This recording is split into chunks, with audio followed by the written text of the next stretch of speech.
উন্মুক্ত পাঠশালায় সবাইকে স্বাগতম। আজকের আমরা আছি অষ্টম শ্রেণীর গণিতের পৃষ্ঠা নম্বর ৭৮, এখানে উদাহরণ ৫ নম্বর নিয়ে। এই আগের ক্লাসে আমরা আগের দুইটা ভিডিওতে আমরা এই সরল মুনাফার দুইটা যেমন এখানে ছিল উদাহরণ ৪ এবং উদাহরণ ৩, এগুলো আমরা সলভ করে দিয়েছি। আজকে হচ্ছে উদাহরণ ৫। এখানে অঙ্কগুলো করার আগে আমাদের এই প্রতীক সম্পর্কে ভালো ধারণা থাকা অবশ্যই দরকার, না হলে আমাদের এই অঙ্কগুলো করা সম্ভব হবে না, তাই না? আমাদের এই যে আসল বা মূলধনের প্রতীক হচ্ছে পি, আর সময় হচ্ছে এন, মুনাফা হচ্ছে আই, আর মুনাফার হার হচ্ছে আর। এগুলো হচ্ছে প্রতীক এদের। আগের ভিডিওতে বলে দিয়েছি। যাই হোক, এবার দেখো উদাহরণ ৫ কি বলেছে আমাদের পৃষ্ঠা নম্বর ৭৮-এর। 11% হারে ৪৪,০০০ টাকার কত বছরের, একটু খেয়াল করে এখানে মার্ক করো, কত বছরের, এই যে কত বছর এখানে মার্ক করো, কত বছরের মুনাফা ১২,১০০ টাকা হবে। তাহলে দেখো তোমার কত বছর, অর্থাৎ বছর, এই দেখো বছর কি দ্বারা প্রকাশ করে, এন, আর এই সময়টা অবশ্যই বছরের সময় হয়, মাথায় রাখবে যে সময় যে এন, এটা অবশ্যই বছরের সময়। তাহলে আমাদের এন এর মান বের করতে বলছে, এন এর মান নাই। এখন আমাদের কি কি দেওয়া আছে দেখো, 11% হারে, এইটা হচ্ছে মুনাফার হার। এই যে মুনাফার হারের প্রতীক কি, মুনাফার হারের প্রতীক হচ্ছে হার। তার মানে আমরা আর এর মান পেয়ে গেছি, আর এর মান পেয়ে গেছি, আর এর মান দেওয়া আছে। তারপর আমাদের বলছে ৪৪,০০০ টাকার, যে টাকার হিসাব করা হবে এটা হচ্ছে আসল, এটা হচ্ছে পি এর মান, এই আমরা পি এর মানও পেয়ে গেছি। তারপরে বলছে মুনাফা হবে, এই যে মুনাফা স্পষ্ট করে বলে দিয়েছে, মুনাফা হবে কত, ১২,১০০, এটা হচ্ছে আই এর মান। এখন আমাদের আর আছে, পি আছে, আই আছে, বের করতে বলছে কি, এন বের করতে বলছে, তাই তো, মানে বছর। তাহলে আমাদের বড় আগের অঙ্কগুলোর মতোই বরাবরের মতো দেওয়া আছে দিয়ে লিখবো সবকিছু। আমাদের দেওয়া আছে কি, এখানে সিরিয়াল অনুযায়ী লিখি, এই যে দেওয়া আছে, যেটা উপরে দেওয়া থাকবে যে মুনাফার হার, কমা দিয়ে তার প্রতীকটা লিখছে যে আর, এই যে মুনাফার হার প্রতীক আর। কয় পার্সেন্ট, 11%। 11% অর্থাৎ যে এটা হচ্ছে 100 ভাগের 11 ভাগ, ঠিক আছে? এটা হচ্ছে 100 টাকায় 11 টাকা মনে এরকম জিনিসটা বুঝায়। তাহলে এখানে 100 ভাগের 11 লিখলাম।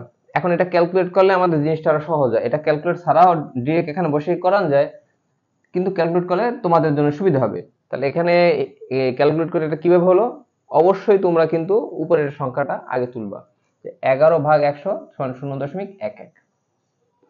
এবার আসল পি সমান, এই যে আসল হচ্ছে কত, ৪৪,০০০ টাকা, এবং এই মুনাফা আই সমান কত, এই যে মুনাফা ১২,১০০ টাকা।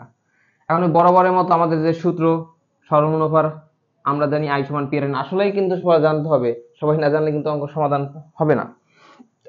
দেখো তাহলে এখন আমাদের যে প্রতীকটার মান বের করতে বলবে সে প্রতীকটা অবশ্যই আমাদের বাম সাইডে রাখতে হবে। তাহলে আমাদের দেখো, আমরা এই যে সূত্রটা লিখলাম, সূত্র আমাদের কিন্তু বাম সাইডে কিন্তু আছে আই, কিন্তু আমার আই মান তো আছে, তাই না?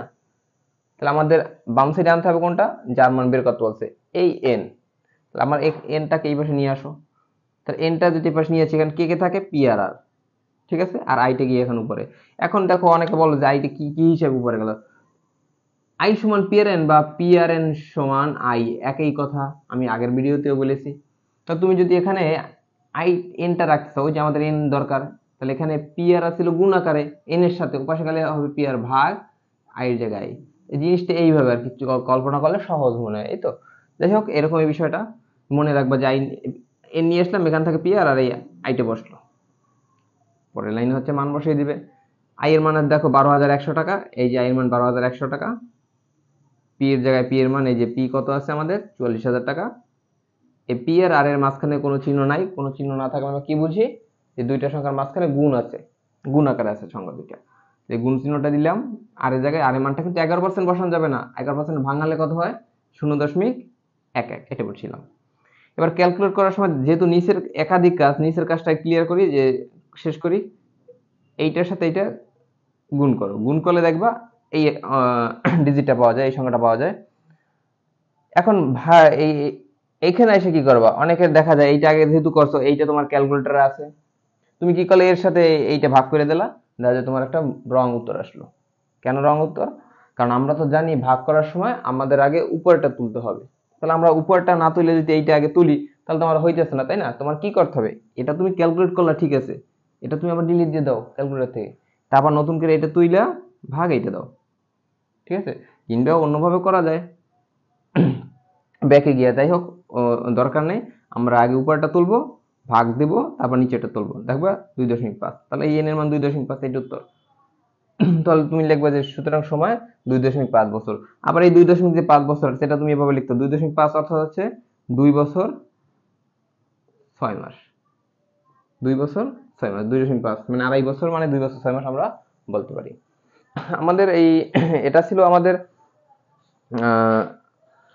78 পৃষ্ঠার উদাহরণ 5। এখানে নিচে একটা ছোট প্রশ্ন আছে, এটা হচ্ছে একটা জোড়ার কাজ আছে, এটার সমাধানটা হচ্ছে 79 পৃষ্ঠায়। 79 পৃষ্ঠার একটা কাজ আছে, ছক 79 পৃষ্ঠার ছক হচ্ছে 4.2। আমরা এই পরের ভিডিওটা তোমরা এখানে প্লে লিস্টে যারা দেখতেছো, এই ভিডিওটা পরেই আমাদের আপলোড করা হবে। বা আমাদের এর আগেও কিন্তু ভিডিওগুলো আছে ইউটিউবে, যারা দেখবা প্লে লিস্ট খুঁজে দেখবা, যে সিরিয়াল অনুযায়ী ভিডিও দেখলে তোমাদের সুবিধা হবে। আর যারা পেজ থেকে দেখবা তাদের বলবো অবশ্যই ইউটিউবে চ্যানেলে আমাদের সার্চ করে দেখবে যে উন্মুক্ত পাঠশালা। উন্মুক্ত পাঠশালায় গিয়ে তোমরা প্লে লিস্ট করতে তোমাদের জন্য সুবিধা হবে, তাই না? দেখা যায় ফেসবুক পেজে ছড়ানো ছিটানো থাকে ভিডিওগুলো, কিন্তু ইউটিউব চ্যানেলে আমরা সুন্দর করে সিরিয়াল অনুযায়ী পেজ অনুযায়ী সাজিয়ে সাজিয়ে রাখছি। যাই হোক, আমরা আগামী ক্লাসে এই ছক এটা আছে কত 4.2, এটা আমরা পূরণ করে দেব, সবাইকে বুঝিয়ে বুঝিয়ে পূরণ করে দেব। আশা করি সাথেই থাকবা। ধন্যবাদ সবাইকে।